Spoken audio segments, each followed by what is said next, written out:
In govoril je: Z Božjim kraljestvom je kakor s človekom, ki vrže seme v zemljo.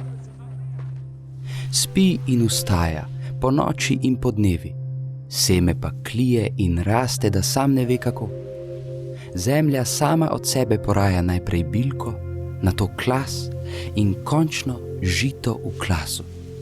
Ko pa sad dozori, hitro zamahne s srpom, kajti prišla je žetev. In govoril je: Kako naj ponazorimo Božje kraljestvo in s kakšno priliko naj ga predstavimo?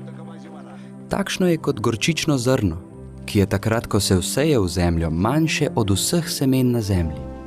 Ko pa je vsejano, raste in postane večje od vseh zelišč in naredi velike veje, tako da morajo ptice neba gnezditi v njegovi senci.